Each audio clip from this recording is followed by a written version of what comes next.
الرجيم بسم الله الرحمن الرحيم الحمد لله رب العالمين الصلاة والسلام على أشرف الأنبياء والمرسلين شفيع المذنبين الذي بعثه رحمة للعالمين سيدنا ومولانا أبي القاسم محمد اللهم صل على محمد وآل محمد وعلى أهل بيته الطيبين الطاهرين المعصومين المظلومين الذين أذهب الله عنهم الرجس وطهرهم تطهيرا.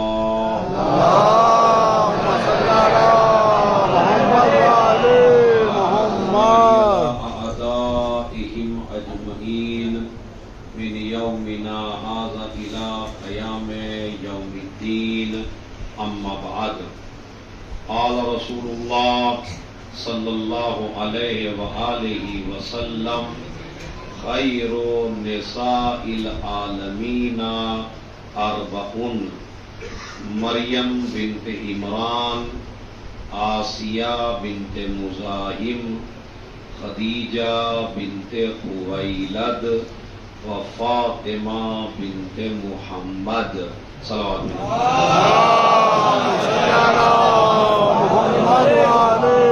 محمد. 6-7 آدمی ابھی اندر اور آ سکتے ہیں. آپ تھوڑا تھوڑا بڑھ جائیے تاکہ جو کھڑے ہیں بیچارے ان کو جگہ مل جائے.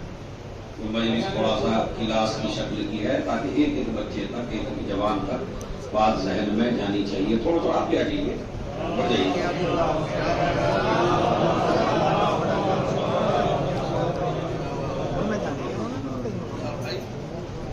نعرے سلوات.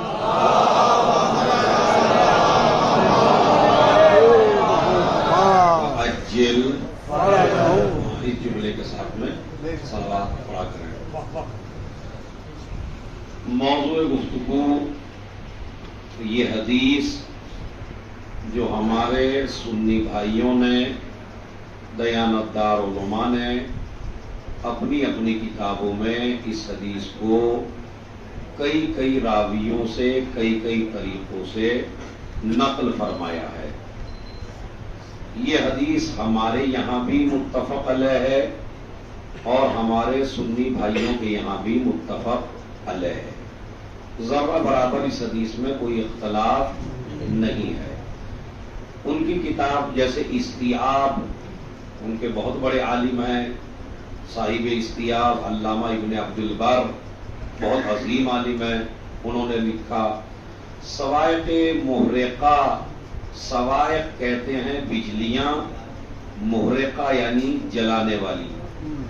یہ کتاب لکھی گئی تھی مذہب شیعت کی ضد میں، یعنی شیعوں کو جلانے والی بجلیاں. اور اس کتاب کا نام ہے صواعق محرقہ، اور اس کے مصنف ہیں علامہ ابن حجر مکی. تو ابن حجر مکی نے کتاب کا نام رکھا صواعق محرقہ، یعنی جلا دینے والی بجلیاں. مگر یہ اللہ کا کمال ہے اور یہ شیعت کی حقانیت کی دلیل ہے کہ جو کتاب اس لیے لکھی گئی تھی کہ شیعت کو جلا کے راکھ کر دے، اسی کتاب میں اگر شیعت کی حقانیت مل جائے اس کا مطلب یہ ہے کہ یہ مذہب حق ہے. اسی کتاب میں یہ حدیث موجود ہے جو میں نے آپ حضرات کی خدمت میں پڑھی کہ نبی نے فرمایا، حدیث سن لیجیے آپ.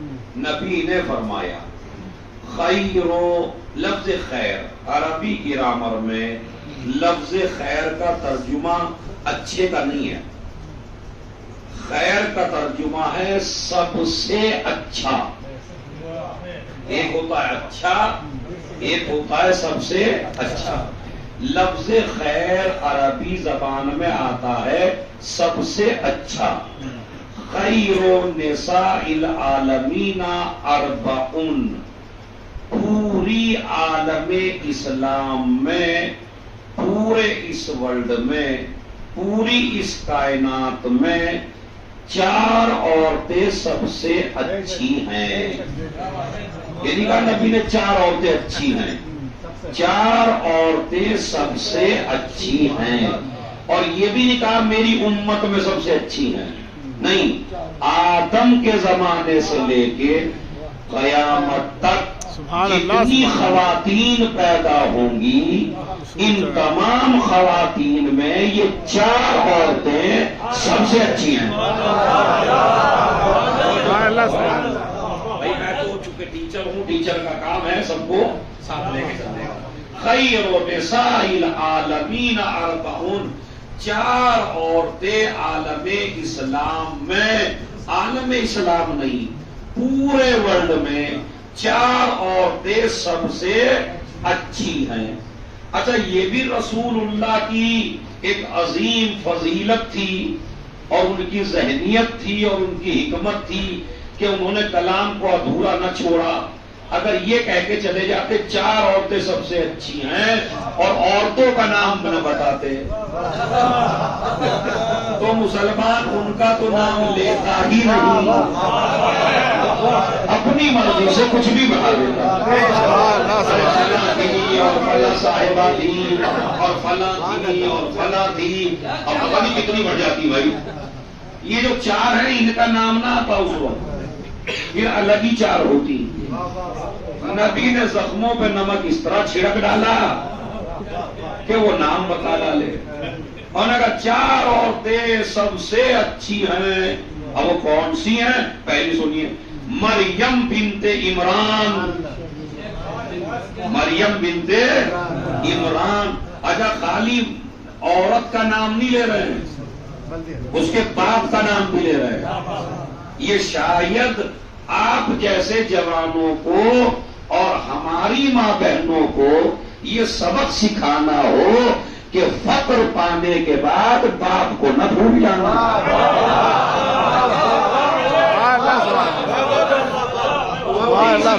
پانے کے بعد آج آدمی سب سے پہلے ماں باپ کو بھولتا ہے. میں بڑا جاب والا ہوں، میں بڑا دولت مند ہوں، میں بڑا پیسے والا ہوں.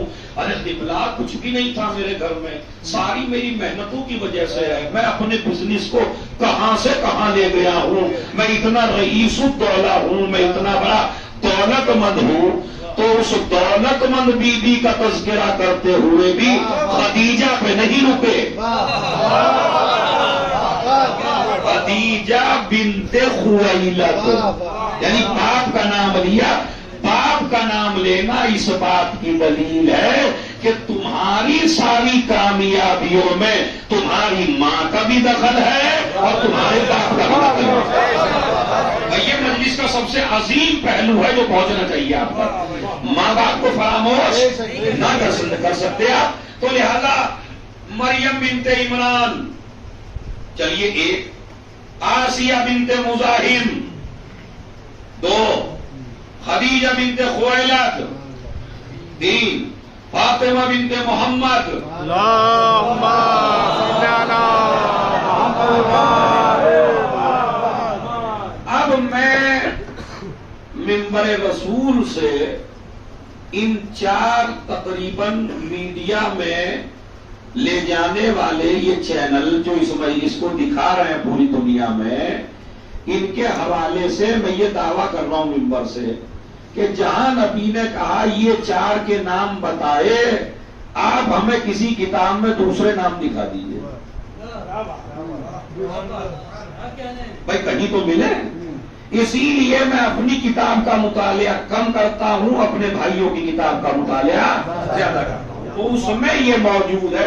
ہر کتاب میں اپنے سنی بھائیوں کی پڑھ کے آیا ہوں، اس میں یہی ہے کہ نبی نے فرمایا 4 عورتیں سب سے بہتر ہیں، مریم، آسیہ، خدیجہ اور بی بی. اب آپ سنیے، توجہ چاہتا ہوں میں، بڑا مسئلہ ہے، اسی میں فضائل کی انتہا ہے اگر آپ سمجھ لیں تو. بھائی اگر اپنے گھر میں سے نبی کو اچھی صرف خدیجہ لگے تو اس میں شیعوں پہ کیوں بگڑ رہے ہیں آپ؟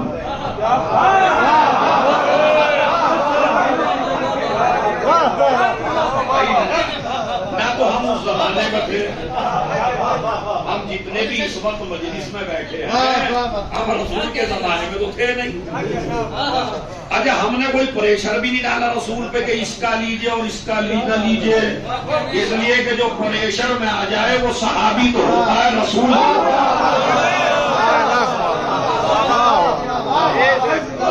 پہ کسی کا روب نہیں چلتا. ہم اور آپ, اور خصوصاً ہم اور آپ شکارپور والے مثلاً, اور ہمارا ہندو رائے والے اور یہ دلی والے, ہم تو تھے نہیں اس زمانے میں.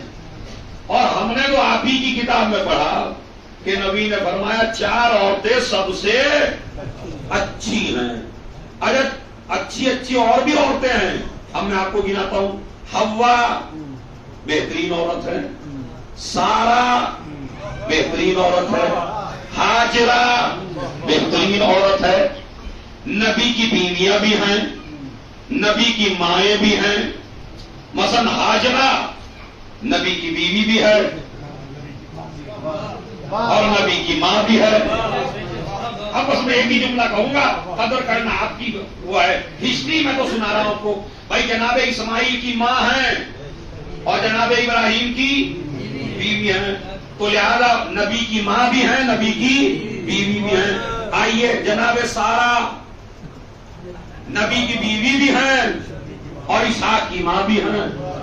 اسی طرح جناب حوا نبی کی بیوی بھی ہیں اور جناب شیش کی ماں بھی ہیں. تو اب آپ انصاف سے بتائیے, قدر کیجیے گا جملے کی. پوری تاریخ سمیٹ کے اگر ایسی عظمت خدیجہ کی کبھی سنی ہو تو مجھے بتا دیجیے گا. ایک ایک آدمی سے میں توجہ چاہتا ہوں. اما جس خدیجہ کا مقابلہ نبی کی ماں اور نبی کی بیوی نہ کر سکے,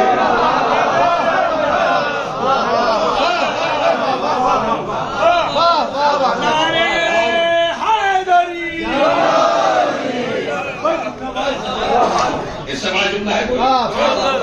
بھائی حوا جس کا مقابلہ نہ کر سکے, سارا جس کا مقابلہ نہ کر سکے, ہاجرہ جس کا مقابلہ نہ کر سکے, تو پھر ایسی بیوی کا مقابلہ کسی ایسے سے تو کر ہی نہیں سکتے جو خالی نبی کی بیوی ہو. اب خیر کچھ لوگوں کی سمجھ میں آیا, کچھ کی سمجھ میں اور کھل کے کہتا ہوں اس کو دوسرے الفاظ میں.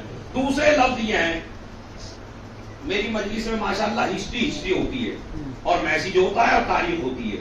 اس میں سنیے, تاریخ اسلام جب آپ پڑھیں گے تو آپ کو یہ ملے گا کہ نبی کی بیوی تو بہک سکتی ہے سبحان اللہ سبحان اللہ, مگر نبی کی ماں نہیں بہک سکتی. ہاں جوانوں اس جملے کو سنیے, نبی کی بیوی بہک سکتی ہے, اسے نبی کو بھی ہٹائیے لفظ نبی کو. معصوم کی بیوی بہک سکتی ہے. اب معصوم چاہے نبی ہو چاہے امام ہو, معصوم کی بیوی بہک سکتی ہے, مگر جو معصوم کی ماں بنے وہ تاریخ میں نہیں بہک سکتی. یقین نہیں آتا تو آپ دیکھ لیجئے, نبی کی بیویاں تو بہکتی ہوئی نظر آئیں, مگر جو نبی کی یا معصوم کی ماں بنی وہ آج تک نہ بہکی. پوری تاریخ پڑھ لیجئے. ہم مذہب بدلتے ہیں, اگر آپ ہمیں کوئی عورت ایسی دکھا دیں کہ یہ معصوم کی ماں ہے اور بہک گئی, دکھائیے آپ. اتنا بڑا دعویٰ ممبر سے ایسے تھوڑی کرے گا. ایک پروف, ورنہ میں 1000 پروف ایسے دکھاؤں کہ نبی کی بیوی بہکی. سبحان اللہ سبحان اللہ. جناب موسیٰ نبی تھے, ان کی بیوی بہکی. جناب نوح نبی تھے, ان کی بیوی بہکی. جناب ہود نبی تھے, ان کی بیوی بہکی. جناب لوط نبی تھے, ان کی بیوی بہکی. سبحان اللہ. اب آگے میں نہیں جانا چاہتا.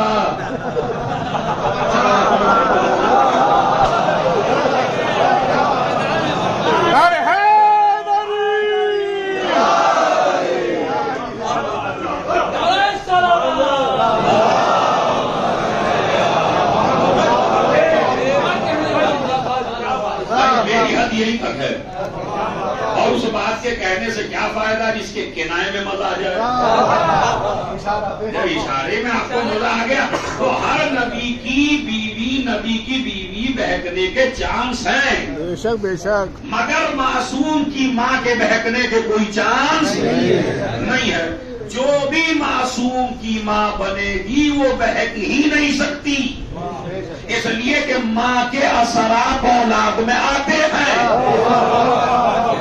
معصوم کی ماں اللہ ایسے کو بناتا ہی نہیں ہے جو بہک جائے، تاکہ کوئی معصوم کو تانا نہ دے سکے۔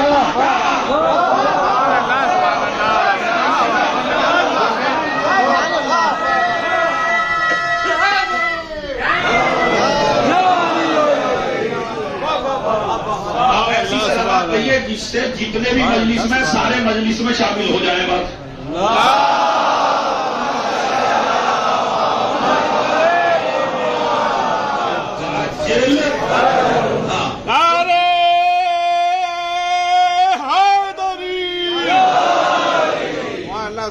نبی کی بیوی بہک سکتی ہے مگر نبی کی ماں بہکنے والی نہیں ہے۔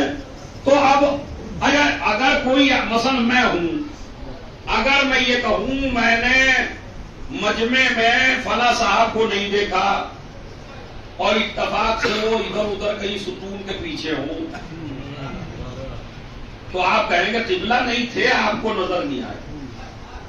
لیکن اگر رسول کہیں میں نے مجمع میں فلاں کو نہیں دیکھا،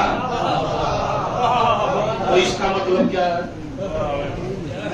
نہیں تھے۔ پوری دنیا میں اور ہم میں اور رسول میں یہ فرق تو مان کے چلنا پڑے گا کہ اگر نبی کہہ دیں میں نے نہیں دیکھا، میں اور آپ کہیں میں نے نہیں دیکھا، تو نہیں دیکھے کا مطلب یہ نہیں ہے کہ نہیں ہے، ہو سکتا ہے ہو آپ کو نظر نہ آئے۔ لیکن اگر نبی کہیں میں نے نہیں دیکھا، تو میں نے نہیں دیکھا کا مطلب ہے کہ نہیں ہے۔ آپ کہیں گے دلیل کیا ہے؟ میں نے کہا دلیل یہ ہے جس کے وسیع کی نظر اتنی دقیق ہو کہ 70 پشتوں میں مومن دیکھتا۔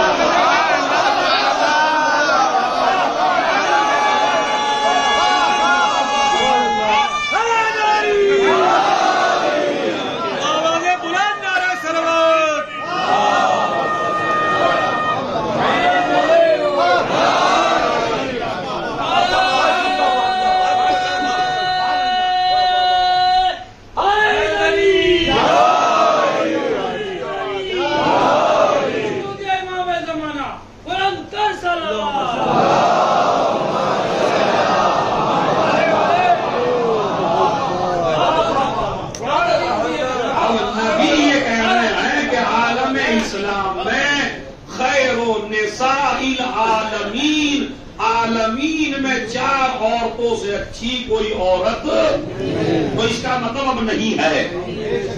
یہ نہیں ہے کہ ہے اور نبی کو نظر نہیں آئی، ہے ہی نہیں۔ آپ سنیے دیکھیں فضیلت کی انتہا ایک، اسے اب آپ اور تھوڑا سا اپنا ذہن کھولیے تاکہ عظمت خدیجہ بالکل سامنے آئے، اور تاکہ آئندہ سال آپ رمضان المبارک کا چاند دیکھنے سے پہلے بی بی خدیجہ کے پرچار میں اور تعارف میں لگ جائیں۔ میرا مقصد مجلس کا نہیں ہے، میرا مقصد ہے اس بی بی کا وہ حق ادا ہونا چاہیے جس کی وجہ سے آج اسلام ہمارے ہاتھوں میں ہے۔ مجلس کرنا کافی نہیں ہے اس بی بی کے لیے، نہیں، فیکٹریاں ہو خدیجہ کے نام کی، کمپنیاں ہو خدیجہ کے نام کی، میڈیکل اسٹور ہو خدیجہ کے نام کا، گھر کا نام ہو خدیجہ کے نام کا، تاکہ پوری دنیا میں خدیجہ خدیجہ خدیجہ اتنا پھیل جائے نام خدیجہ کہ پوری دنیا کو پتہ چل جائے کہ خدیجہ ہے کیا۔ تو میں اس لیے کہ یہ ظلم ہو رہا ہے، اس بی بی کا تعارف ہو ہی نہیں پا رہا ہے، مسلمان چاہتا ہی نہیں ہے کہ اس بی بی کا تعارف ہو۔ اب میں آپ کی خدمت میں پیش کروں کہ 4 عورتیں سب سے اچھی ہیں۔ عیسائیوں میں مریم، یہودیوں میں آسیہ، مسلمانوں میں خالی 2 کا نام لیا۔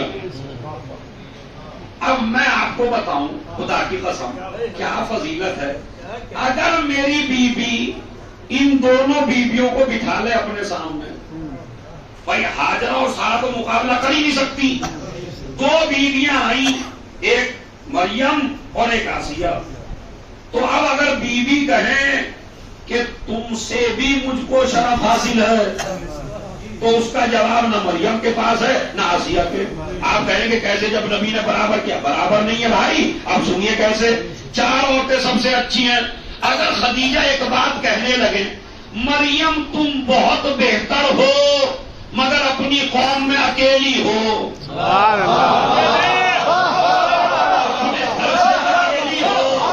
آسیہ تو بڑی بہتر خاتون ہے مگر اپنے گھر سے اکیلی ہے، یہ میرا شرف ہے کہ میرے گھر سے دو افضل ہیں۔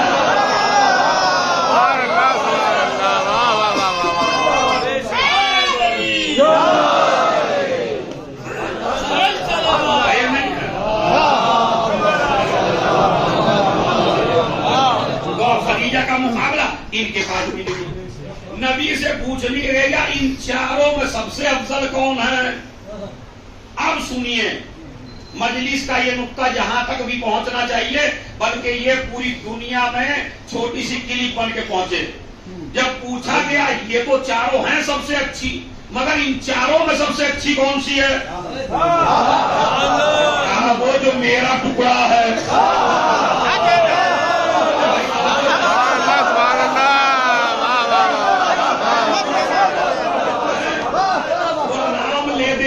خدیجہ افضل ہے سب سے، خدیجہ کا نام نہیں لیا، میری بیٹی چاروں میں افضل ہے۔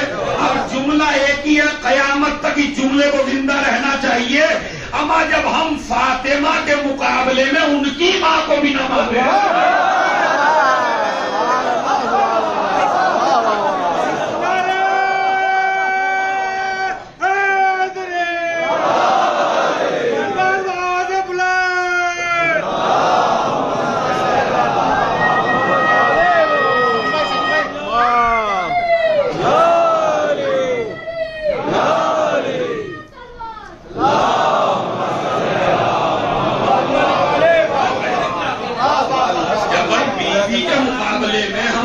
ماں کو بھی نہیں مانتے تو کسی اور خاتون کو کیسے مان لیں؟ تو میری بیٹی سب سے افضل ہے۔ اب آپ یہ دیکھیے ان چاروں کے نام کیوں آئے، اس کا بھی ریزن سنیے۔ چار اچھا کمال ہے بھائی، جناب سارا کا لے دیتے، جناب حاجرہ کا لے دیتے، جناب حوا کا لے دیتے، چلیے جناب مریم کی تو بات سمجھ میں آتی ہے کہ جناب مریم معصومہ ہیں، جناب مریم صدیقہ ہیں، جناب مریم عیسیٰ کی ماں ہیں، ایک نبی اور معصوم کی ماں ہے، عقل میں بات آتی ہے۔ اما ایک عورت کو وہاں سے نکال کے لائے، سب سے بڑے کافر کی بیگم، فرعون کی بیوی۔ ایک دفعہ ہمیں اپنے دوست سے کچھ مذاق کرنی تھی تو بیوی کی تعریف میں تو ہر آدمی خوش ہوتا ہے، یہاں سب کے حالات ایسے ہی ہیں، بیوی کی تعریف پہ ہر آدمی خوش ہے، چاہے وہ بیچارہ کتنا بھی پریشان ہو مگر وہ خوش نہیں ہوتا بیوی کے نام پہ۔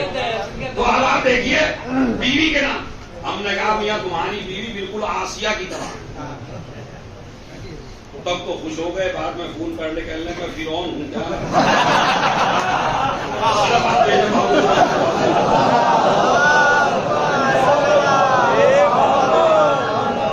یہ بھی ایک میسج ہے اور قرآن کا میسج ہے جس سے میرا کوئی ملا، کوئی مولوی، میرا کوئی بھائی، میرا کوئی مفتی انکار ہی نہیں کر سکتا، اس لیے کہ بالکل 2 اور 2 4 کی طرح ہے۔ آسیہ کس کی بیوی ہے؟ فرعون کی۔ فرعون کون ہے؟ جس نے خدائی کا اعلان کیا، بندے سے نہیں ٹکرایا، خدا سے ٹکرایا۔ تو قرآن کی نظر میں نس شدہ کافر، اللہ کے مقابلے پہ آنے والا، اتنا بڑا خبیث اور اتنا بڑا ملعون اور اتنا بڑا ظالم ہے، سب سے بڑا کافر، مگر اس کی بیوی کا تو نام نبی نے لیا مگر نہ کسی نبی کی بیوی کا لیا نہ کسی نبی کی ماں کا لیا. تو یہ سوچنے کی بات ہے. قرآن سبق کیا دینا چاہتا ہے؟ قرآن آپ کے مائنڈ کو صاف کرنا چاہتا ہے قیامت تک کے لیے. یہ نہ دیکھنا کون کس کی بیوی ہے، یہ دیکھنا کردار کس کا.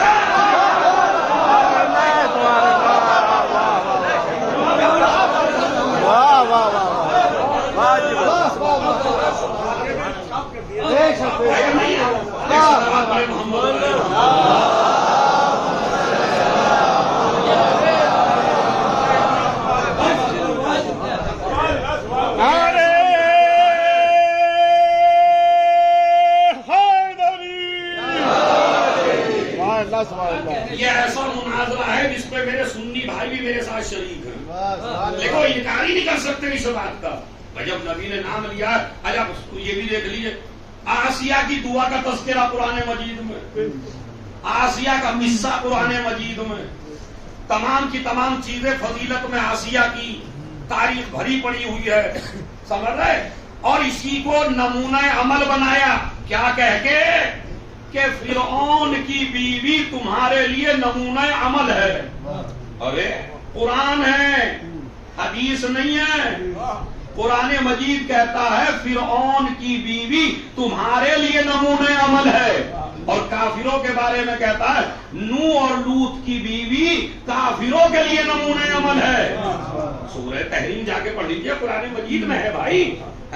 تو اس کا مطلب ہے یہ نہ دیکھیے کون بیوی کس کی ہے، یہ دیکھیے کردار کس کا اعلیٰ ہے.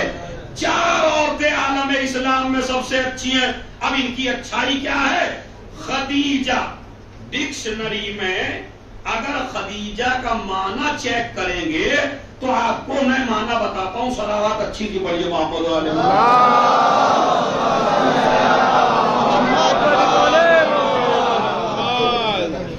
تین معنی خدیجہ کے موجود ہیں ڈکشنری میں.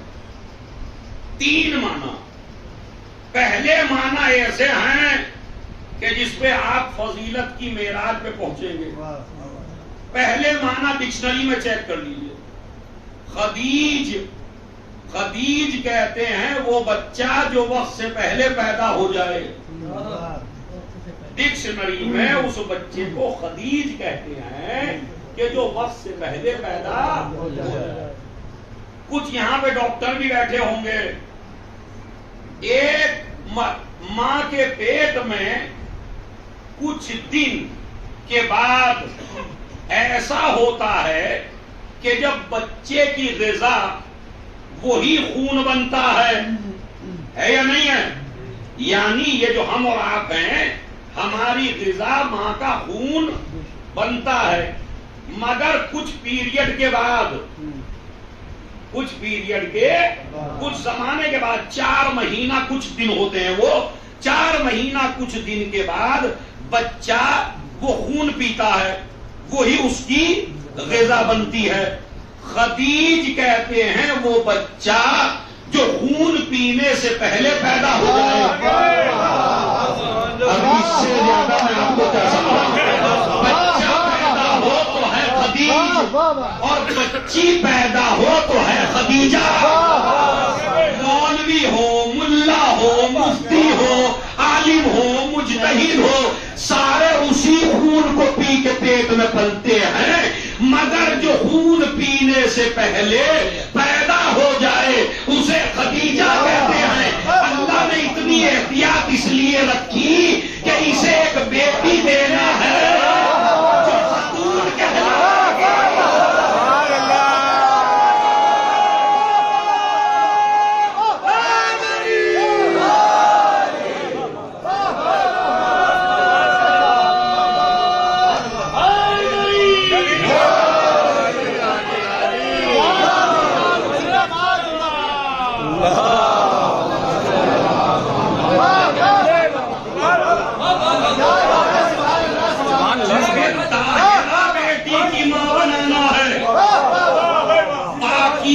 بیٹی کی ماں بنانا ہے، راضیہ کی ماں بنانا ہے، مرضیہ کی ماں بنانا ہے، رسالت کی ماں بنانا ہے، خاتون جنت کی ماں بنانا ہے، جوانان جنت کے سرداروں کی ماں کی ماں بنانا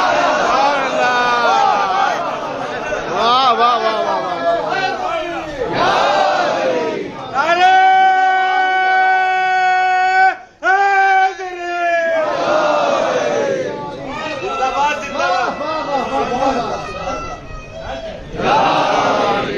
صلوات پڑھتے ہیں محمد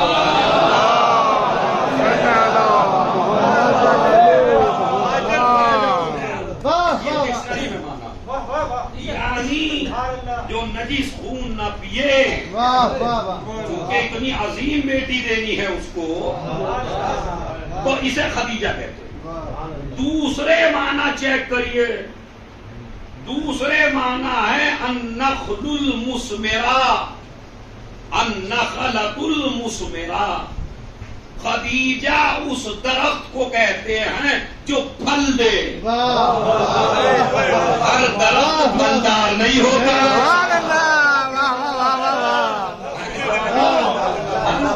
پھلدار نہیں ہوتا، پھلدار درخت کو کہتے ہیں خدیجہ۔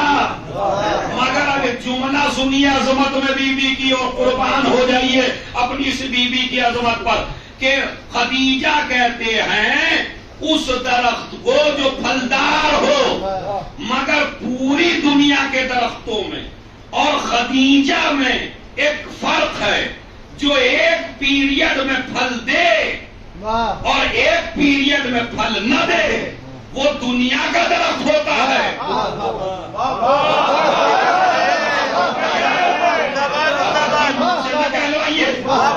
آم کا پیڑ ایک وقت میں پھل دیتا ہے، کھجور کا پیڑ ایک وقت میں پھل دیتا ہے، امرود کا پیڑ ایک وقت میں پھل دیتا ہے، اور پوری زندگی نہیں دیتا، 10 سال دیتا ہے، 20 سال دیتا ہے، 25 سال دیتا ہے۔ خدیجہ اس درخت کو کہتے ہیں قیامت آ جائے پھل ختم نہ ہو۔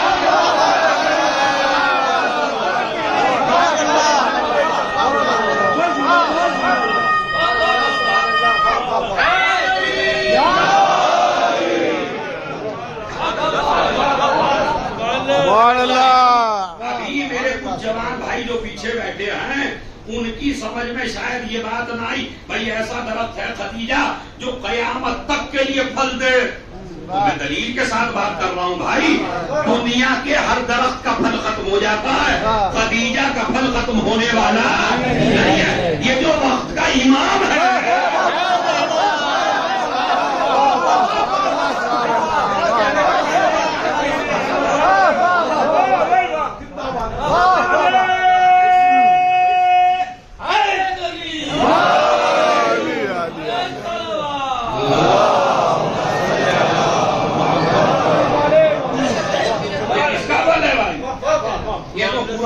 ہے میں کہاں تک اس کی گہرائی میں جا، ابھی تو ایک تکلیف پہ ابصرہ ہوا ہے، ابھی تو مانا تک ہی پہنچے ہیں، آگے کیا ہوگا؟ صلوات بولے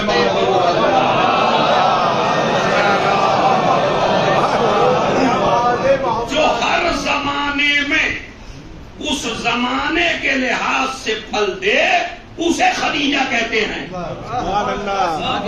جب صلح کی ضرورت ہو تو مصلح دے، جب جنگ کی ضرورت ہو تو حسین دے، جب عبادتیں کم ہونے لگے تو زین العابدین دے، جب جہالت دنیا میں پھیلنے لگے تو باقر دے، زیادہ ہو جائے تو ساتھ دے۔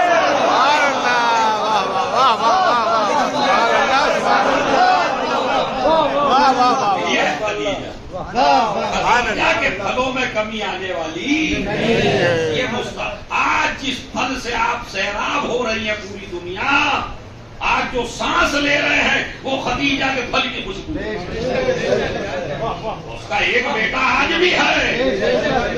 اگر مریم کا بیٹا زندہ ہے تو خدیجہ کا بیٹا بھی زندہ ہے، اور اگر اندازہ لگانا ہو کہ مریم زیادہ بہتر ہے یا خدیجہ زیادہ بہتر ہے، یہ تو اس وقت کلیئر ہوگا جب پانی کا مسلح بچھے۔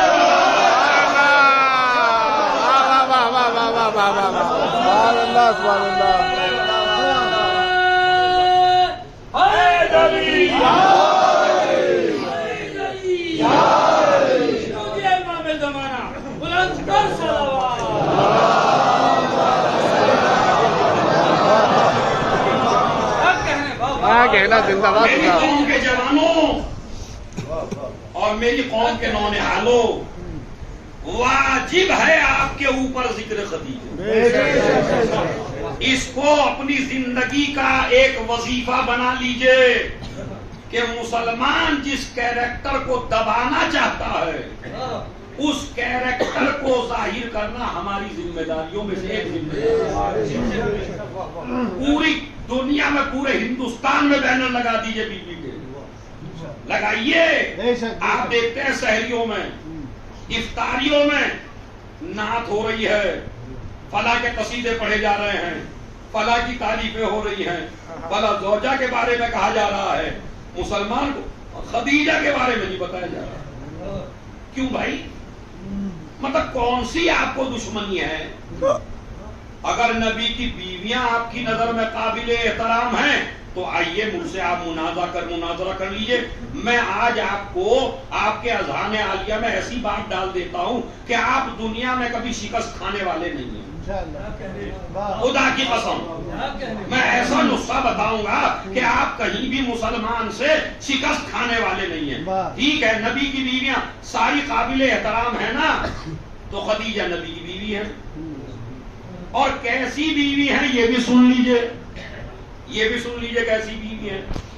بیوی ایسی ہیں کہ 25 سال اکیلی بیوی ہیں۔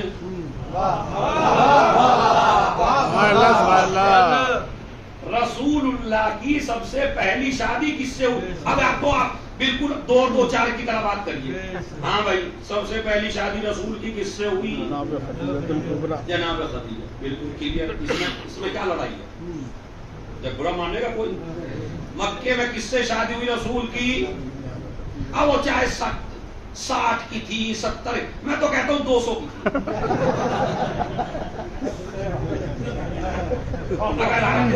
اگر آپ کو عمر بڑھا کے سکون ملتا ہو، اچھا مسلمان دیکھیے نبی کو بھی اپنے جیسا سمجھ رہا ہے، کسی کی بڑھا کے فضائل کم کر رہا ہے، کسی کی گھٹا کے فضائل کم کر رہا ہے۔ چلیے بھائی، میں آج سے کہتا ہوں ہمارا یہ شکارپور کے جوان اور یہ بارہ ہندو راؤ اور یہ ماشاءاللہ پوری دنیا میں مجلی جا رہی ہے، میں آج پوری تاریخ کی مخالفت کی کرتا ہوں۔ 70 سال کی تھی بھائی، چلیے مان لیں گے ہم، 40 ہی پہ کیوں زور کے دیتے؟ 70 کی تھی، 75 کی تھی، مگر ان کو شرف یہ تھا کہ یہ پہلی بیوی تھی۔ اس سے انکار کریے، عمر کے بڑھنے یا گھٹنے میں کیا ہوتا؟ حالانکہ تاریخ کا اگر مطالعہ کیا جائے تو خدیجہ کی عمر 28 سال ہے۔ بے شک بے شک بے شک، یہ میں آپ کے لیے بتا رہا ہوں، لیکن جو سننے والے ہیں دوسرے مذہب کے میرے بھائی، ان کے لیے کہہ رہا ہوں 40 کی تھی، 50 کی تھی، 60 کی تھی، کوئی شخصیت پہ فرق پڑنے والا نہیں۔ چلیے تو مگر آپ کی نالج کے لیے بتاؤ 28 سال کی تھی بیوی، مگر اس سے انکار کریے پہلی تھی یا نہیں۔ دیکھیں میں وہ بات کہتا ہوں جس کو ایک رکشہ والا بھی سمجھے، بیوی تو تھی اور سب سے پہلی بیوی تھی۔ اب وہ بڑھیا تھی یا جوان تھی وہ تو ان کے شوہر جانے، اس سے ہمیں کوئی فرق نہیں پڑتا۔ مگر مجھے یہ بتائیے کہ 25 سال نبی کی اکیلی بیوی رہی، دن میں نبی کے ساتھ، رات میں نبی کے ساتھ، بستر میں نبی کے ساتھ، سفر میں نبی کے ساتھ، حضر میں نبی کے ساتھ، کعبے میں نبی کے ساتھ، مسجد میں نبی کے ساتھ، صحن میں نبی کے ساتھ، سب کچھ نبی کے ساتھ ہے۔ ایمانداری سے جنرل طریقے سے بتائیے، ایک آدمی وہ ہے جو کسی پڑھے لکھے آدمی کے ساتھ میں 25 سال رہا، اور ایک آدمی وہ ہے جو کسی پڑھے لکھے کے ساتھ میں 2 سال رہا، تو مجھے بتائیے حدیثیں کس سے زیادہ ہونی چاہیے؟ 25 سال ہے۔ سبحان اللہ سبحان اللہ، واہ واہ واہ، واہ واہ واہ سبحان اللہ دین کس سے زیادہ ملے گا؟ سبحان اللہ سبحان اللہ واہ واہ واہ. سوچئے بتائیے مجھے. نہیں میں ایسے نہیں داد کے لیے نہیں پڑھ رہا ہوں، میں آپ کے ذہن میں بٹھانا چاہتا ہوں یہ فارمولہ. بھائی رسول اللہ ہم جیسے تو تھے نہیں جو کبھی ادھر کی غیبت کرتے ہوں، کبھی اس کا تذکرہ کرتے ہوں، کبھی اس کو گراتے ہوں، کسی کو اٹھاتے ہوں، کسی کا اجاڑا لگاتے ہوں. یہ تو ہماری عادتیں ہیں، ہم تو کام کر دیتے ہیں ذرا سی دیر میں سب کا. اب نبی تو ایسے نہیں ہے. تو جب نبی نبی ہیں تو ساری باتیں خدیجہ کو معلوم ہیں یا نہیں ہے؟ تو زیادہ باتیں عقلی طور پر وہ بیگم زیادہ بتائیں گی جو 2-3 سال ساتھ رہی، یا وہ بیگم زیادہ بتائیں گی جو 25 سال ساتھ رہی؟ یہ میرا سوال ہے امت اسلامیہ سے. بھائی مکے کی زندگی میں رسول نے کسی عورت سے شادی ہی نہیں کی، اور رسول مدینے میں رہے کل 13 سال. 13 سال میں ہے تقریباً 11 شادیاں. 13 سال میں ہے خود 11 سال. اچھا اس 13 سال میں بھی سن لیجئے، احد بھی اسی میں ہے، خندق بھی اسی میں ہے، خیبر بھی اسی میں ہے، بدر بھی اسی میں ہے، حنین بھی اسی میں ہے، نماز جمعہ بھی اسی میں ہے، نماز جماعت بھی اسی میں ہے، مسئلے مسائل بھی سبحان اللہ واہ واہ واہ. بیٹھکیں بھی اسی میں ہے، اور رات بھی ان 11 میں بٹے گی. اب بتاؤ ان 11 پہ کتنا وقت آیا؟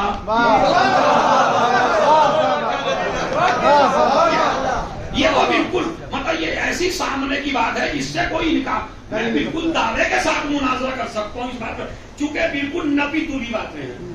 اور یہ ہمارے سنی بھائیوں ہی کی کتابوں میں ہے کہ 13 سال کل رہے نبی، اور 13 سال میں اتنی بیویوں سے شادی کی، اور خیبر بھی لڑی، اور خندق بھی لڑی، اور بدر بھی لڑی، اور نماز جمعہ بھی پڑھایا، اور مسجد نبوی بھی بنائی، اور فنا بھی کیا، اور فنا بھی کیا. اور عادل اتنے تھے کہ ایک ایک رات ایک ایک بیگم کو دی.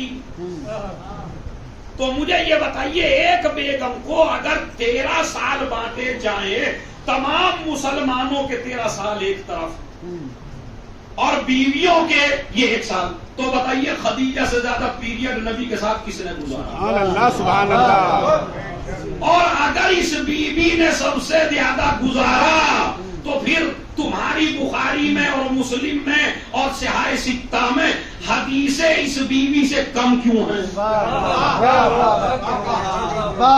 بس یہ سوال سے آپ ہمیں مطمئن کر دیجئے، ہم آپ کی بات مان لیں.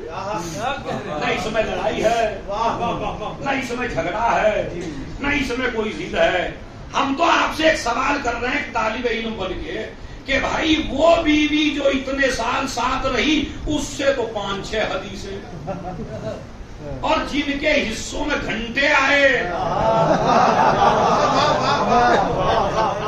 ان سے اتنی حدیثیں. اس کا راز کیا ہے بس یہ بتا دیجیے. 25 سال آسان نہیں ہوتا کہنا. یعنی میں ایک جملہ آپ کی تھکاوٹ کو دور کرنے کے لیے کہہ دوں، شوہر بھی تم نے دنیا میں دیکھے ہوں گے، بیویاں بھی تم نے دنیا میں دیکھی ہوں گی، مگر یہ 2 ماں بیٹیاں ایسی ہیں جب تک ماں رسول کے پاس رہی کسی دوسری عورت سے نبی نے شادی نہیں کی. جب تک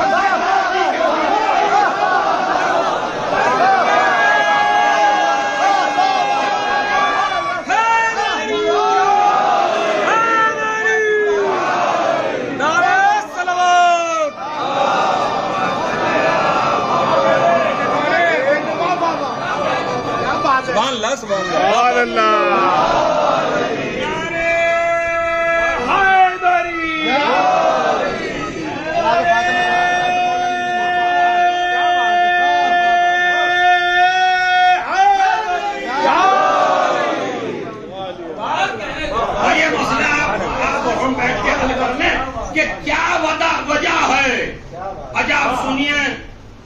اگر کسی آدمی نے یہ امام باڑہ بنایا تو جب تک یہ امام باڑہ رہے گا اسے ثواب ہوگا یا نہیں ہوگا؟ خدیجہ کے ثواب کو تمہارے باپ میں ہمت نہیں ہے کہ روک سکے. دلیل میں نے کہا جب تک تم لا الہ الا اللہ پڑھتے رہو گے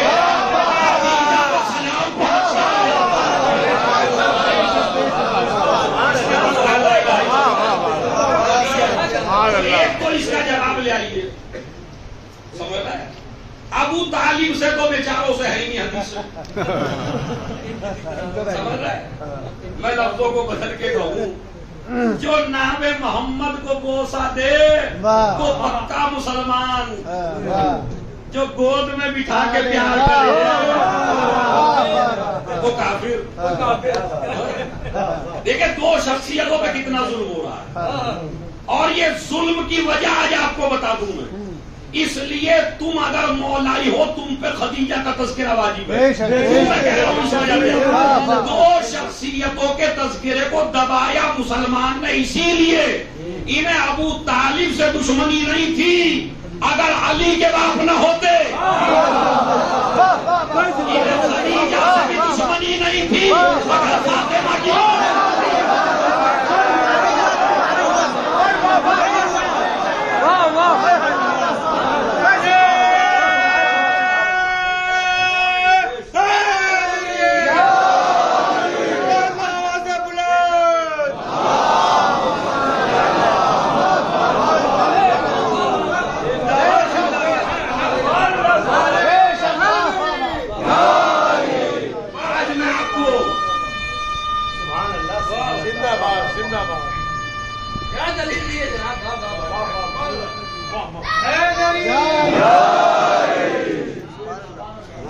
دشمنی کی وجہ سن لیجئے. علی سے اور زہرا سے دشمنی کیوں ہے اس کا بھی میں قصہ ختم کر دیتا ہوں. وہ کیوں ہے؟ دیکھیے دو طریقے کے مسلمان تاریخ سے چلے. ایک وہ مسلمان جو اختیار سے مسلمان ہوا, ایک وہ مسلمان جو مجبوری میں مسلمان ہوا. بس میں نے کہہ دیا جملہ بھی سے پہنچ جائیے. دل سے راضی نہیں تھے مسلمان ہونے کو, لیکن اسلام اتنا پھیل گیا تھا بچتے کیسے. اپنی جان بچانے کے لیے جن لوگوں نے کلمہ پڑھا وہ ہے ابو سفیانی مسلمان. پوری تاریخ جو مجبوراً مسلمان ہوئے. اب جو اسلام کو پسند کر کے مسلمان ہوئے تھے انہیں سب سے زیادہ پیار ہے علی سے اور زہرا سے. اب جو مجبوراً مسلمان ہوئے تھے ان کی نظر میں علی اور زہرا کھٹکتے ہیں. یہ نہ ہوتے تو ہمارے والا چلتا.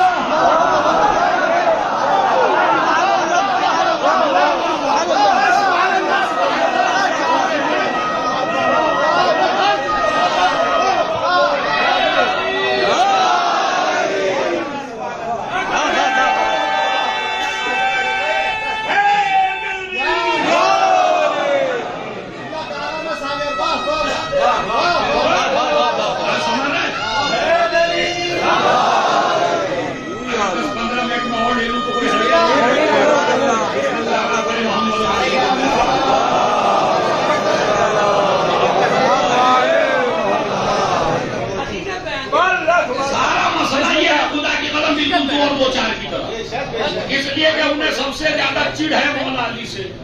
اگر یہ نہ ہوتا تو ہمارے آبا و اجداد کا ہی نہ چلتا کیا. سارا ستیہ ناز اس نے کیا.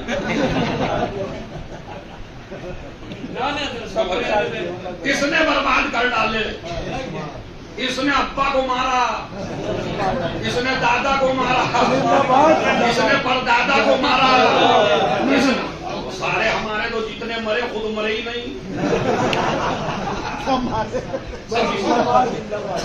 اور یہ اسلام جو آج ہے یہ ابو طالب نے اور خدیجہ نے تو اس کو پھیلایا تھا اور ان دو آدمیوں نے اس کو ہمیشہ کے لیے بچا لیا. تو اس لیے دشمنی ہے.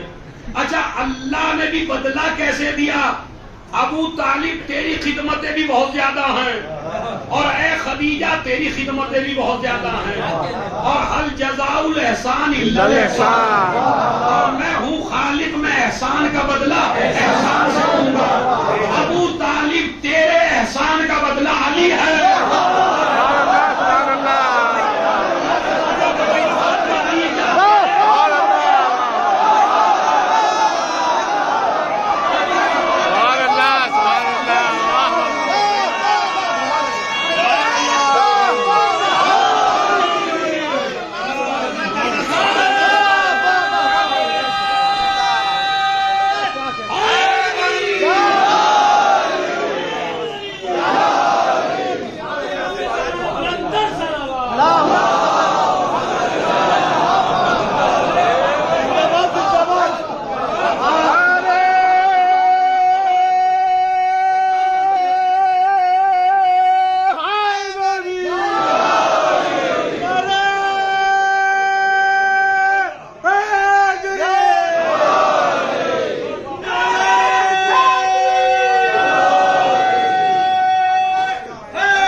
یہ مسئلہ یہاں سے ہے، یہ مسئلہ اس طرح ہے خدیجہ سے دشمنی کیوں ہے؟ سبحان اللہ سبحان اللہ. ورنہ میں ایک مثال دے کے بس اپنے بیان کو ختم کرتا ہوں، انشاءاللہ پھر یہیں سے کبھی بیان آگے بڑھے گا. مگر پھر میرا پیغام سن لیجیے، اپنی شاپ کے نام خدیجہ، اپنی کمپنی کا نام خدیجہ، اپنی بچیوں کا نام خدیجہ، ہم اپنے کاروبار کا نام خدیجہ اتنا مشہور کر دو، اتنا مشہور کر دو کہ کسی اور کی طرف ذہن جانے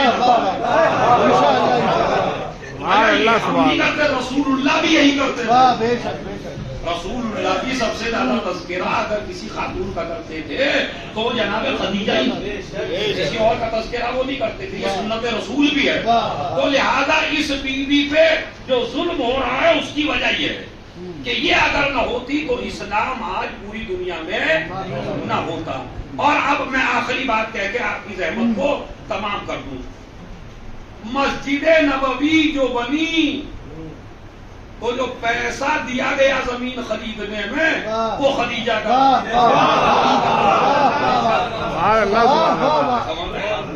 یتیموں کی زمین تھی، انہوں نے کہا ایسے ہی لے لیجیے، کہا نہیں پیسے دیں گے. یہ رقم کہاں سے آئی؟ اب آپ نے ایک امام باڑہ ایک مسجد بنائی اپنے پیسے سے، تو جب تک اس میں نمازیں اور مجلسیں ہوتی رہیں گی ان کو ثواب ہوتا رہے گا، چاہے آپ ان کا نام لیں چاہے.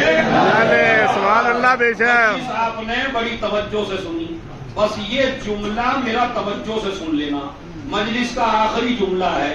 چاہے نام لیجئے جس نے امام باڑہ بنایا، چاہے نام نہ لیجئے. اب میں اپنے مسلمان بھائیوں سے کہتا ہوں، اے مسلمان بھائیوں، چاہے نام لو یا نہ لو، مگر مسجد نبوی میں جب تک نمازیں ہوتی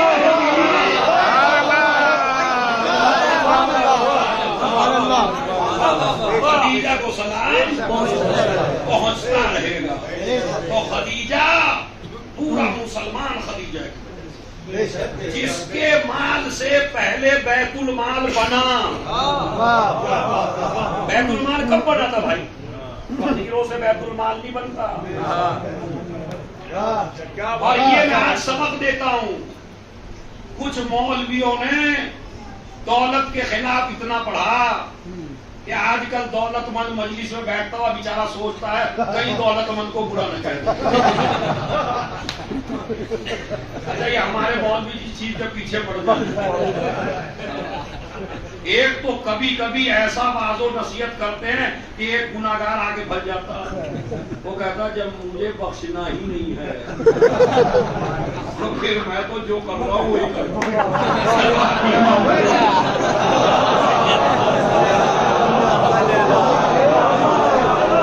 ایسا نہ کریے. میری ایسے واعظوں سے گزارش ہے اور ان سے بھی گزارش ہے، وہ جنت کے باغی دکھائے جائے، بس کچھ کرو نہ کرو ہے جنت تمہاری، وہ بھی غلط ہے. چونکہ قرآن مجید نے گناہوں پہ عذاب بھی بیان کیا ہے اور نیک اعمال پہ جنت بھی بیان کی، تو بالکل درمیانی راستہ ہو. نہ تو اتنا ڈراؤ کہ بیچارہ مایوس ہو جائے میں معاف ہونے والا، اور نہ اتنی بشارت دو کہ یہ نماز میں بھی نہ آئے، یہ مسجد ہی چھوڑ دے. ہماری ذاکری آج انہی دو پہیوں پہ چل رہی ہے. ایک آتا ہے تو ایسا کہ جس کی سن کے لگتا ہوا یار اپنی تو ہے ہی، کچھ کرو نہ دھرو. ایک تو ایسا کر کے چلا گیا، یہ بھی غلط. ایک ایسا کر کے چلا گیا کہ رات میں بی پی ہائی کر دی ہے. یار میں بخشا جانے والا نہیں ہوں، میں نے تو مدد کیا رکھا. غلط وہ بھی ہے اور غلط یہ بھی ہے. اب میں آپ کو آسان طریقہ بتاؤں، دین پر عمل کیجئے جیسے بی بی خدیجہ نے اور بی بی زہرا نے اور ان کی اولاد نے ہمیں. بے شک بے شک. اس طرح آپ عمل کیجئے، ان کی سیرت طیبہ پہ چل لیجئے. تو جب مال کی بات آتی ہے تو بیچارے مالدار حضرات چونکہ میں دبئی میں بھی اکثر اشرا پڑھتا ہوں پہلا، تو اس میں بھی بڑے بڑے لوگ آتے ہیں، تو ان کو بھی میں نے یہی سمجھایا، وہی آپ کو سمجھا رہا ہوں. دیکھیے مال کمانا کوئی بری بات نہیں. اچھا یہ بتائیے مال نہ ہوگا تو یہ امام باڑہ کیسے بنے گا؟ ان کی تنخواہ کیسے جائے گی؟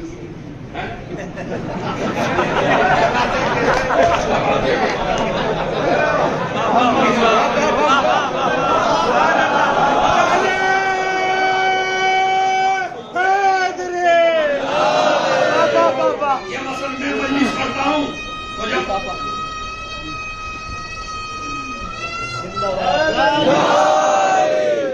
عظمت خدیجۃ الکبریٰ پہ بلند تر تلوار. یہ میں ان کو سمجھاتا ہوں دولت من دولت من دولت دولت. دولت بری چیز نہیں ہے. اگر دولت نہ ہوتی تو آج اسلام ہی نہ ہوتا. بے شک. یہ خدیجہ کی دولت ہی سے تو اسلام ہے.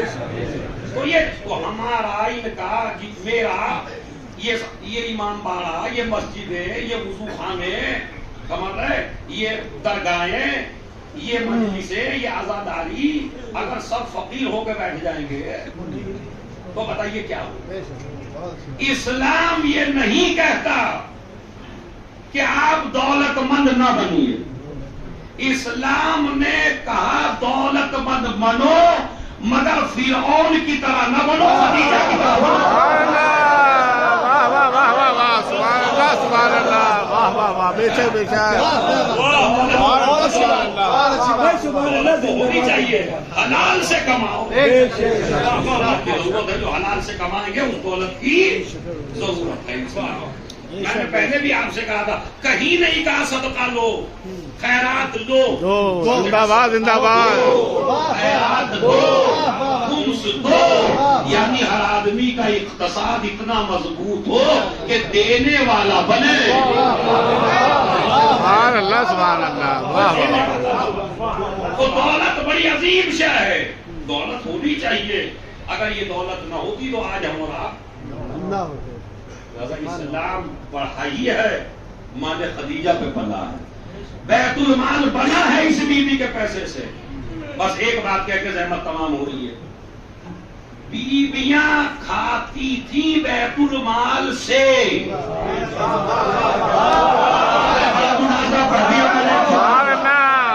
بڑا صبر کرتا چلا رہا سے.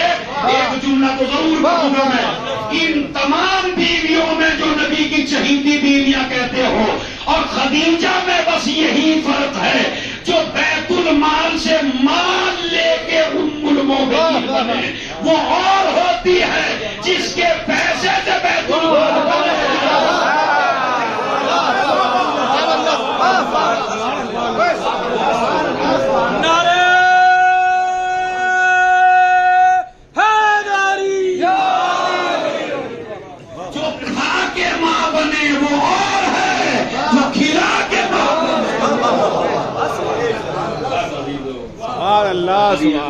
اپنے ذہن میں ابھی تو بہت کچھ باقی ہے. میں تو اشرا ماشاءاللہ جب مجھے ایسا طالب علم پڑھ سکتا ہے، جو علماء ہیں وہ تو زندگی بھر بول سکتے ہیں کہ اس بیوی کی خاصیتیں کیا ہے. ماشاءاللہ آپ نے میری چھوٹی سی درخواست پہ اتنی بڑی مجلس کا انعقاد کیا اور پوسٹر بھی پہلے سے نکال دیا. اس کا اجر میں آپ کو کیا دوں؟ اس کا اجر تو خود خاتون جنت آپ کو دیں. مگر آپ ایگریمنٹ کر لیجئے آج سے، ہم مرتے مر جائیں گے مگر بیوی کو فراموش انشاءاللہ. اور جب یہ بیوی دنیا سے جانے لگی، اتنی غریب کہ کھانے کے لیے کچھ نہیں. فاتح ہو رہے ہیں میاں. 80,000 اونٹ تھے مال و دولت سے لدے ہوئے. 80,000 کہنا آسان ہے، یعنی 80,000 مرسڈیز گاڑیاں جس کے پاس ہو. 400 غلام تھے، 400 کنیزیں تھیں. محل اتنا بڑا تھا کہ پورا مکہ تھالے ایک وقت میں آ گئے. اتنی بڑی رئیس عورت. ملکۃ العرب کہتے تھے. کیا کہتے تھے؟ ملکۃ العرب. عرب کی سب سے رئیس خاتون. مگر اسلام کو بڑھاتے بڑھاتے مسلمانوں کو کھلاتے کھلاتے اب بی بی کی ساری دولت خرچ ہو گئی تو گھر میں فاقے ہونے لگے. کئی دن کی بھوکی رہی خدیجہ، مگر ایک بار بھی اپنے شوہر سے نہیں کہا یا رسول اللہ میری ساری دولت آپ نے خرچ کر دی، میری بچی کے لیے کچھ بھی نہ بچا، میری زہرا کے لیے کچھ نہ بچا، میرے پاس کھانے کو کچھ نہ. باتیں کر رہی ہیں اور چہرے پہ مسکراہٹ ہے. یا رسول اللہ آپ کا دین پھیل گیا، اس سے زیادہ مجھے کیا چاہیے. مگر ایک جملہ کہا، بس ایک جملہ. جب سے میں یہ جملہ پڑھ رہا ہوں، جہاں بھی جا رہا ہوں مجلس پڑھنے وہاں یہ جملہ ضرور پڑھ رہا ہوں. مصائب میں یہ روایت 3-4 جگہ پڑھ چکا ہوں اب تک، آپ بھی سنیں. ہو سکتا ہے میڈیا پہلے بھی دکھا چکا ہوں، دکھا رہا مجلس سے میری تو، لیکن میں یہ جملہ ضرور پڑھ رہا ہوں. ایک جملہ کہا جس پہ میں بھی روتا ہوں، آپ بھی رو گے، گھر جا کے روئیں گے. میں یا رسول اللہ کچھ نہیں چاہتی، کچھ نہیں چاہتی، بس یار میری فاطمہ کا خیال رکھنا. میں نے جملہ کہہ دیا، آپ نے سن لیا. اس جملے کی گہرائی تک پہنچیے. میری زہرا کا خیال رکھنا. کیوں؟ اس لیے کہ پورا مکہ ہمارا دشمن ہے، میری بیٹی اکیلی ہے. اب مجھے جملہ آپ کو سنانا ہی پڑے گا. رسول اللہ زہرا کے مصائب پہ اسی لیے زیادہ روتے تھے کہ ماں کہہ کے گئی ہے میری بیٹی کا خیال کرو، مگر رسول اللہ کے بعد اس بیٹی کو اتنا رلایا کہ اس نے مرثیہ پڑھا. حد یہ ہے کہ جلتا ہوا دروازہ. یہ مسلمانوں نے بدلا دیا خدیجہ کا کہ بیٹی کی تسلیاں ایک بیٹی چھوڑ کے گئی ہے خدیجہ اور اس میں مسلمان. اور جب جانے لگی تو ایک وصیت زہرا سے کی. اب وہ وصیت سن لیجیے نا اور مسائل تمام ہے. وصیت کی بھی زہرا سے، اے بیٹی اپنے باپ سے کہنا کہ مجھے اس چادر میں کفن دیں جو چادر وہ وحی کے وقت اوڑھتے ہیں. بی بی رونے لگی. اماں آپ نے کیوں نہ کہا؟ کہا بیٹی مجھے حیا آتی ہے تیرے بابا سے. رسول آئے. زہرا نے کہا بابا میری اماں کی وصیت ہے انہیں چادر میں کفن دے جو وحی کے وقت آپ اوڑھتے ہیں. رسول رونے لگے. ہائے کتنی غیرت دار ہے یہ بی بی، مجھ سے بھی کوئی سوال نہ کیا زندگی میں. میرے دل میں تمنا رہ گئی کہ خدیجہ مجھ سے کچھ مانگے، مگر کچھ نہیں مانگا خدیجہ نے. مجھے اس چادر میں کفن دے کہ جو چادر وہی کے وقت اوڑھتے ہیں. ایک مرتبہ جب بی بی دنیا سے چلی گئی، آپ جانتے ہیں جب ماں مر جاتی ہے بچیوں کا کیا حال ہوتا ہے. بی بی بیٹھی ہے اکیلی رو رہی ہے. ہمارے یہاں تو عورتیں سینے سے لگا لیتی ہے. زہرا اکیلی ماں کے جنازے پہ تڑپتی رہی. ایک مرتبہ رسول نے اپنی چادر کا کفن دیا. جبرائیل 5 کفن لے کے نازل ہوئے. یا رسول اللہ، اللہ نے سلام کہا اور یہ کہا خدیجہ کا کفن ہماری گردن میں ہے کیونکہ خدیجہ کے ہمیں احسان مند ہے. ایک کفن ملا رسول کی طرف سے، ایک کفن ملا اللہ کی طرف سے. یہ اکیلی وہ خاتون ہے جسے 2 کفن ملے ہیں، ایک اللہ کی طرف سے ایک رسول کی طرف سے. اور یہی کفن جو آئے تھے یہ سارے کفن رسول نے اپنی بیٹی زہرا کو دے دیے. بیٹی ایک کفن میں نے تیری ماں کو دے دیا، ایک کفن جب میں دنیا سے رخصت ہو جاؤں تو بیٹی یہ کفن مجھے دے دینا. اب رسول دنیا سے رخصت ہو رہے ہیں، زہرا باپ کا ماتم کر رہی ہے. علی کو کہا الحسن میرے بابا کو یہ جنت کا کفن دے دینا. وہ عزیز و رسول کو بھی جنت کا کفن ملا، خدیجہ کو بھی جنت کا کفن ملا. روایت اور آگے بڑھی. زہرا دنیا سے رخصت ہو رہی ہے. زینب کی عمر 5 سال کی ہے. ایک مرتبہ زینب کو بلایا بی بی نے. اے زینب میرے قریب آ، فنا صندوق اٹھا کے لا. صندوق اٹھا کے لائی. زہرا کہتی ہے پسلیاں ٹوٹی ہوئی ہیں نا، زہرا سے اٹھا نہیں جاتا، بیٹی نکال۔ زینب نے صندوق میں ہاتھ ڈالا، سنیے عزیزو تاریخی گریہ ہوگا، زینب نے صندوق میں ہاتھ ڈالا، اب جو نکلا ایک کفن۔ اماں یہ کس کے لیے؟ بیٹی تیری ماں ایک دن کی مہمان، آج کے بعد تم بغیر ماں کے ہو جاؤ گے۔ زینب میرے حسین کا خیال رکھنا، زینب اپنے بابا کا خیال رکھنا، زینب حسن کا خیال رکھنا، زینب میرے بچوں کا خیال رکھنا۔ زینب کربلا کا واقعہ تجھے بتا دیا میں نے، زینب تجھے پورا دین بچانا ہے، زینب تجھے اپنی چادر دینی ہے۔ سارا سمجھا کے کہا بیٹی ایک کفن نکالو، نکالا اماں، کہا یہ میرے لیے، جب تمہارے بابا آ جائے تو ان سے کہنا یہ جنت کا کفن مجھے دے دے۔ اس کے بعد بیٹی نے ایک اور کفن نکالا، اماں یہ کفن کس کے لیے؟ اب آپ برداشت نہ کر سکیں گے، خدا کی قسم پتا کیا کہتی ہے زہرا، جب 19 رمضان کو تیرے بابا لگ جائے اور 21 رمضان کو تیرے چھوڑ کے یتیم بنا کے تمہیں دنیا سے رخصت ہو جائے تو اپنے بھائی حسن سے کہنا یہ علی کو کفن پہنا دے، یہ جنت کا کفن ہے۔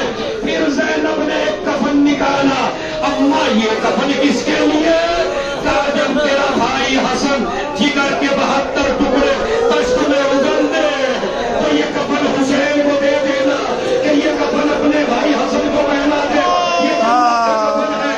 اے عزادارو، اے علی کے چاہنے والوں، اے بیوی کے شیعوں، ایک مرتبہ زہرا یہ کہہ کے چپ ہو گئی۔ زینب نے ماں کا منہ دیکھا، اپنا کچھ زہرا نہیں بولی، سمجھ گئے تو مر جائیں گے۔ ایک مرتبہ زینب نے دوبارہ ہاتھ ڈالا، صندوق میں کچھ نہ نکلا، اماں کے قریب آئی، اماں اپنا کفن بھی دے دیا، بابا کا کفن بھی دے دیا، حسن کا کفن بھی دے دیا۔ اماں جسے چکیا پیسیا میرا بھائی زہرا تڑپ گئی،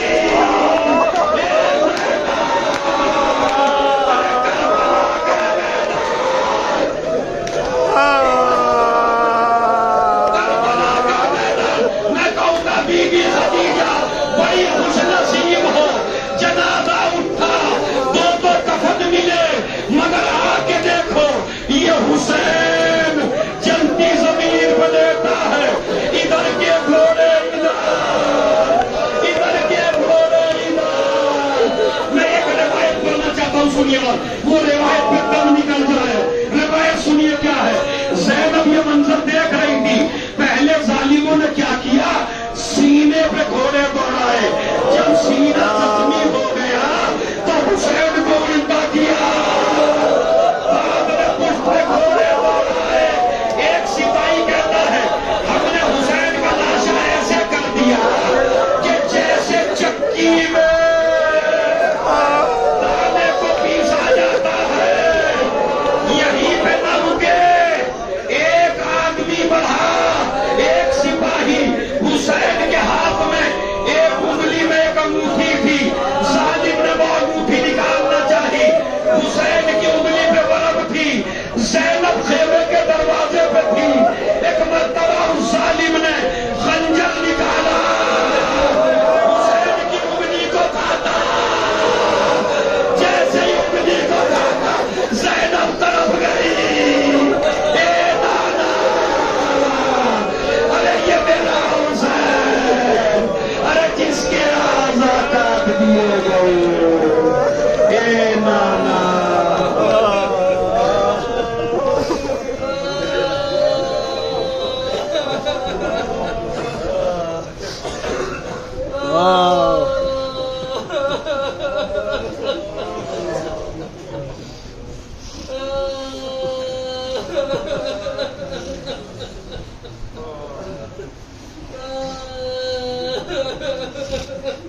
الہی بحق زہرا وابیہا وبالہا وبنیہا وسر المستودع فیہا، پروردگار پروردگار ان آوازوں پہ رحمت نازل فرما، پروردگار اس ذکر خدیجہ کو قبول فرما، ہماری دلی حاجات کو پورا فرما، ہر مسلمان کو ذکر خدیجۃ الکبریٰ کرنے کی توفیق عنایت فرما۔